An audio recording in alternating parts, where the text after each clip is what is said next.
Bine v-am găsit, dragii mei, din Zodia Fecioară, oriunde v-ați afla. Azi voi face lectura pentru ce a mai rămas din luna lui August.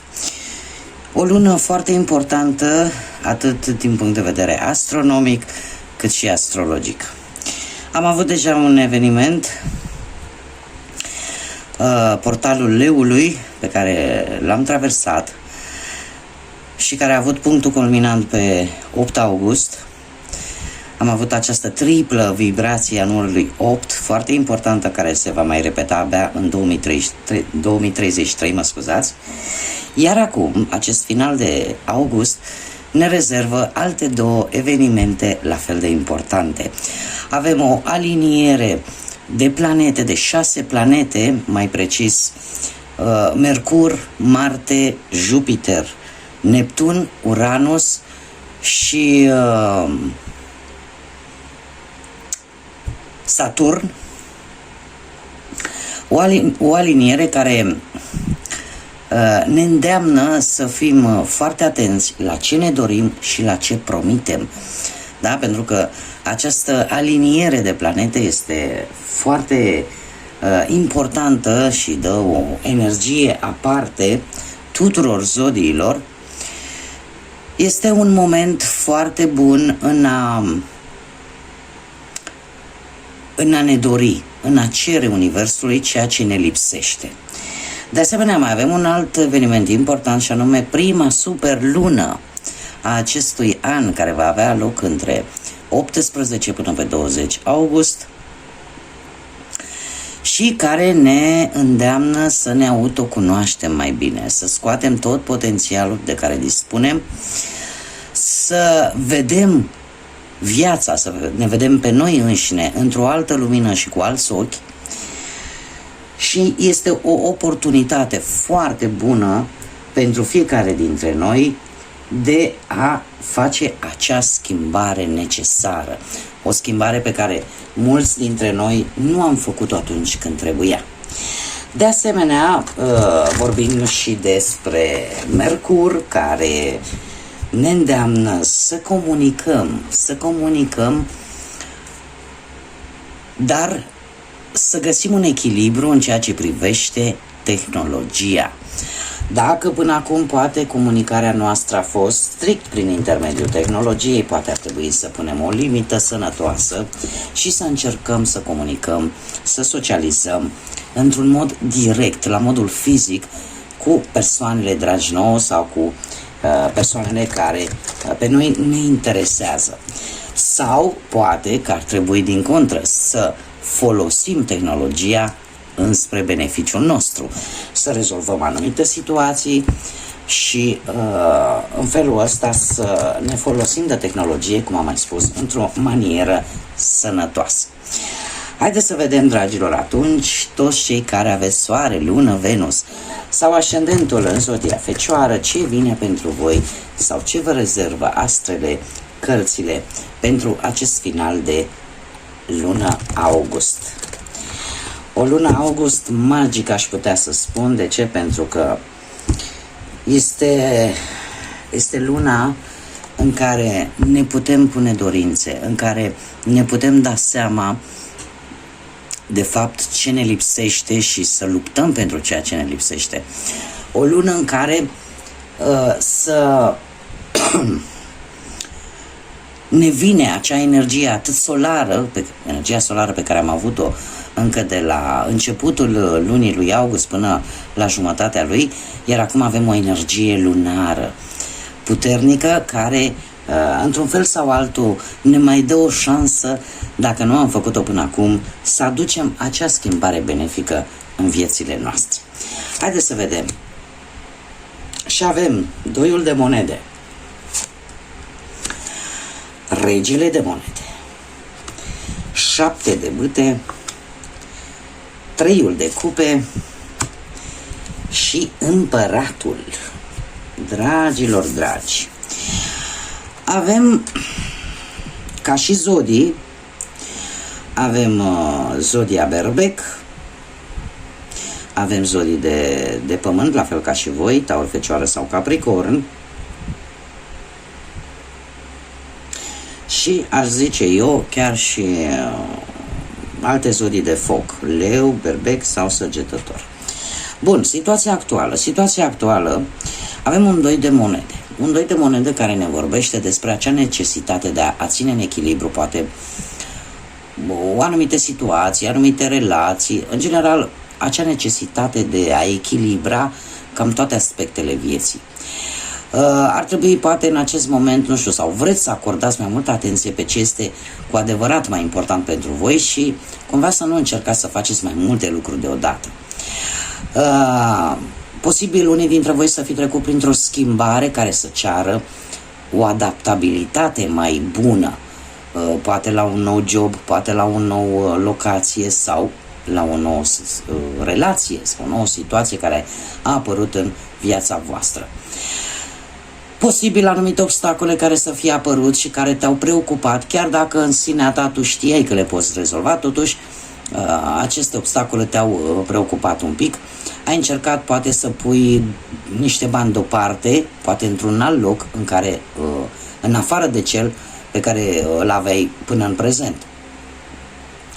La locul de muncă e posibil să fi fost un pic mai precis, un pic mai atentă, poate pe un anumit job și cumva, chiar dacă ai avut mai multe activități, cel puțin în această situație actuală ar trebui să te decizi pe cel puțin două și să ai în așa fel de unde alege, dar să fii mai atent la ce anume îți dorești cu adevărat să faci din punctul ăsta de vedere profesional. Dacă vorbim de bănuți, se pare că ai avut un bun moment, ai făcut o investiție poate foarte bună, cumva chiar dacă au fost anumite speculații sau ai avut niște bani ușor câștigați. Totuși nu trebuie să te culci pe ureche și ar trebui să fii un pic atentă la ce intră și la ce iese din punctul ăsta de vedere material. Dacă vorbim de dragoste, la viața sentimentală se pare că petreci cam puțin timp cu persoana dragă ție, cu perechea ta și ar trebui totuși să-ți faci timp pentru relația ta.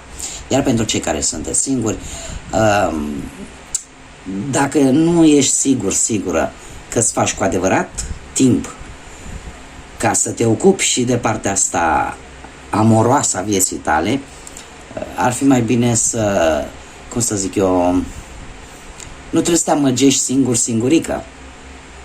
Nu spune, da, cum, că eu îmi fac timp să-mi găsesc pe cineva, când tu de fapt nu o faci. Adică trebuie să știi care sunt prioritățile. Dacă chiar asta îți dorești, atunci prioritizează acest aspect al vieții tale și fă timp să-ți cauți perechea. Bun, ce nu prea te mai interesează în mod deosebit în acest sfârșit de august, avem acest rege de monede. Probabil că nu te mai interesează o persoană dintr-o zodie de pământ, la fel ca și tine, Fecioară sau Capricorn sau Taur. O persoană care se pare că posibil să nu aibă probleme financiare, să fie o persoană care să dispună de resurse materiale. Cum de asemenea e cineva foarte sigur pe sine. Persoană destul de ambițioasă, care cumva își cam face loc în viață cu ajutorul banilor. Posibil să fie cineva care să-ți fie oferit poate o stabilitate economică,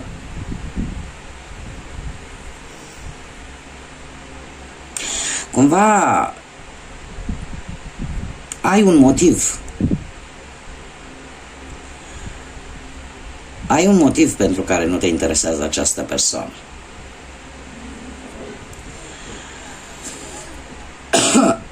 Și anume, dacă vorbim de relație, aș zice că e posibil să fie avut probleme în relație tocmai din cauza părții financiare. Ceva probleme relaționate cu bani. Este cumva, aș zice, mai ales pentru cei singuri, ori este cineva pe care cumva lumea încearcă să marginalizeze, ori pentru unii dintre voi să fie apărut în viața voastră cineva cu o situație materială bună, dar care cumva ceva vă împiedică să continuați cu această persoană. Nu știu, poate societatea, poate prejudecățile, posibil și asta. Și în acest moment această persoană nu-i acordați atenția poate necesară sau poate care ar fi trebuit. Cumva este lăsată mai la margine. În schimb, ce se așterne în fața ta în acest sfârșit de august? Avem un 7 de bâte. Aici este, cred eu, adevărata problemă. De ce? Pentru că 7 de bâte este cartea care îmi vorbește de a te simți oarecum amenințat, a te simți că cineva cumva parcă ar vrea să te atace. Poate e cineva care vrea ceea ce tu deții, sau ești tu îți dai seama că ești pe o poziție dominantă și că poți învinge, dar cumva parcă ai vrea să și mulțumești pe alții. Iar toată această teamă, toată această îndoială care survine în urma acestei situații te face un pic să fii temător, să fii temătoare. Așa că, în primul și în primul rând, trebuie să înțelegi un lucru, și anume faptul că nu poți să mulțumești pe toți. Nu poți să faci pe plac tuturor, că întotdeauna va exista un veșnic nemulțumit. Așa că ar trebui să-ți urmezi scopul, obiectivul, să nu-ți pierzi curajul și să fii perseverent. Nu știu, apare posibilitatea deschiderii propriei afaceri, dacă vorbim de viața profesională, în care lucrurile, chiar dacă vor fi anumite obstacole, cumva te vei impune ca să obții ceea ce îți dorești. De asemenea, aș mai zice că dacă ești în căutarea unui job, e posibil să-ți apară un post bun, dar pentru care va trebui să te lupți și vei avea șanse de câștig, dar trebuie să nu-ți pierzi curajul, cum am mai spus. Iar dacă vorbim de dragoste, atunci se pare că anumite persoane invidioase e posibil să vă destabilizeze, mai ales pentru cei care sunteți într-o relație. Așa că mai ales e posibil cineva de la distanță să aducă anumite complicații în relație.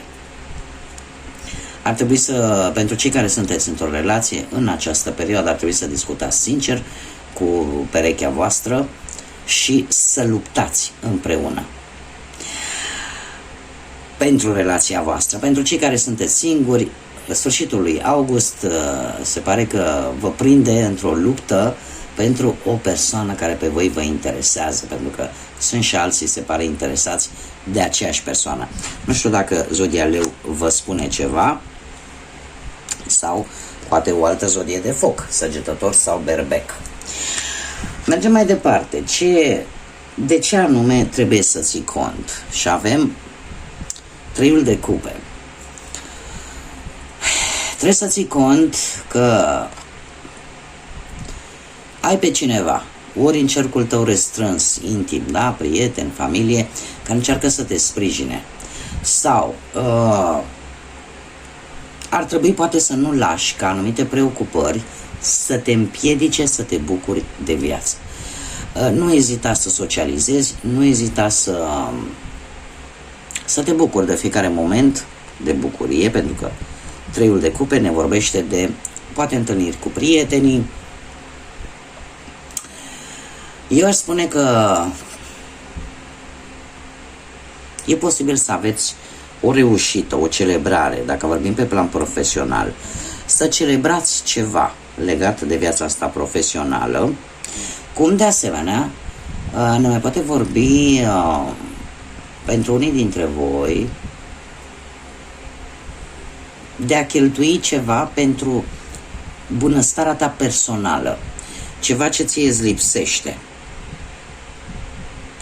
în acest sfârșit de august. Iar dacă vorbim pe plan amoros, pe plan sentimental, pentru unii dintre voi este foarte aproape o cerere în căsătorie. Sau, pentru cei care deja sunt într-o relație, o călătorie în doi. Da? Ceva care se face, care puteți să faceți împreună, în pereche. Dacă vorbim de cei singuri, posibil să apară o reîntâlnire cu vreun fost sau vreo fostă, sau pur și simplu o reîncercare de a te cuceri cineva din trecutul tău. Dacă nu sunteți încântați cu acest lucru, atunci cei care sunt singuri pot întâlni pe cineva cu condiția de a socializa, de a ieși mai mult în societate. Ce este necesar să știi? Avem împăratul, semnul berbecului. Este necesar să știi că ori poate e o figură paternă, un tată, un bunic, un frate mai mare, un socru poate, care chiar dacă are o atitudine, să zicem așa, un pic mai dură, mai militarească, este cineva care îi place ordinea și care poate te poate ajuta într-o anumită problemă, poate are un rang înalt, poate lucrează, are un post de răspundere și care te poate ajuta. Dacă nu vorbim de această persoană, atunci putem vorbi de situația în care tu trebuie să fii un pic mai organizat, poate organizată, poate cum să spun eu, să ai o atitudine un pic mai autoritară, mai disciplinată. Ar trebui poate să folosești mai mult logica și rațiunea și în felul ăsta să ai rezultate pozitive, atât în viața ta profesională, cât și în viața ta de zi cu zi. E posibil să obții posibil o moștenire și de aici să-ți vină niște bănuți, e posibil și acest lucru pentru unii dintre voi, sau poate să câștigi un proces legal.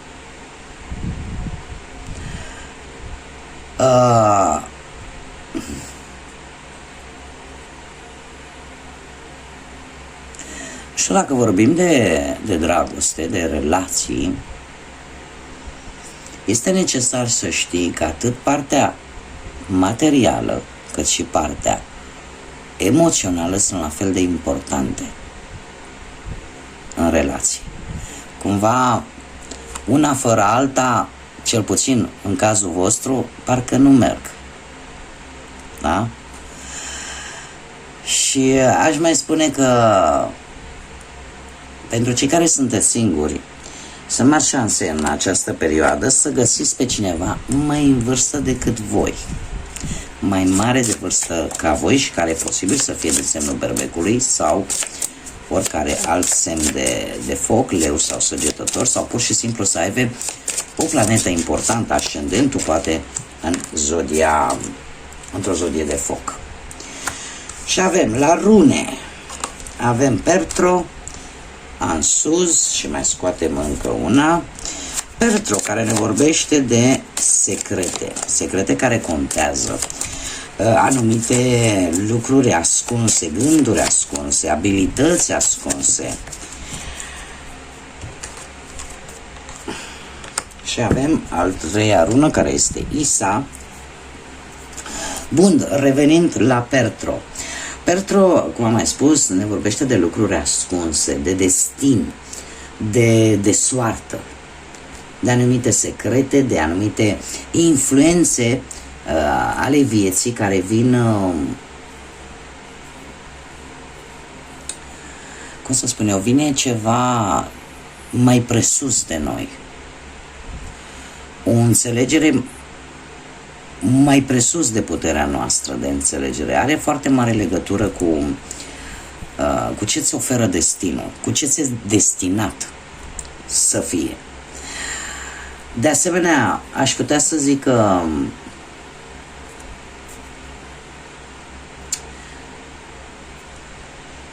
pentru cei care până acum au dus lipsă, e posibil să apară o schimbare total neașteptată și să le vină abundență.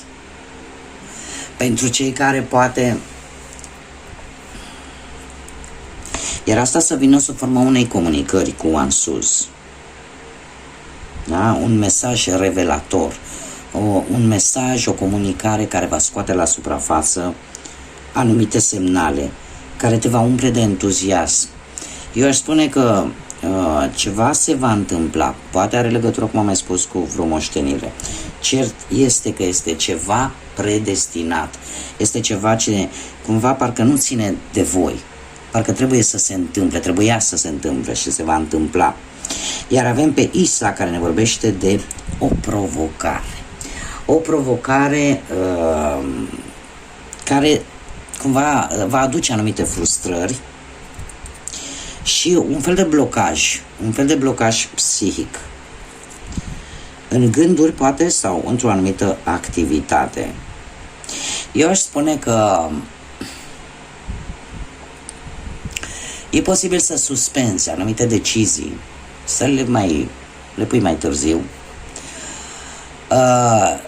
De ce? Pentru că poate a fost nevoie să faci un sacrificiu pentru ceva sau pentru cineva.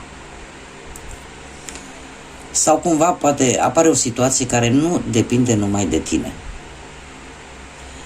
Poate depinde și de altcineva. Da? Haideți să vedem ce mesaje mai am pentru voi, dragilor din Fecioară. Da, aici mi apare un divorț. Unii dintre voi ori vor experimenta un divorț, ori poate chiar l-au experimentat deja, o ruptură.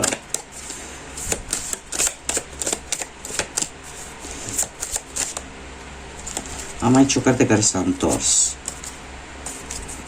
Foarte multe cărți care s-au întors. Ia stați așa. Dacă aveați în cap o anumită întrebare, se pare că răspunsul nu este unul favorabil, se pare că nu este momentul acum.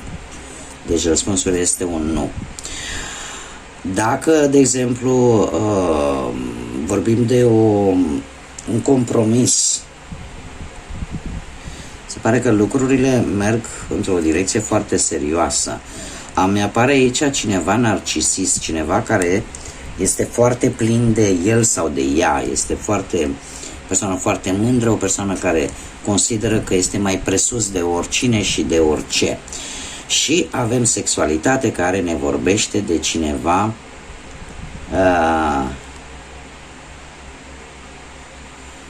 are o sexualitate, o chimie, ca să zic așa, foarte puternică.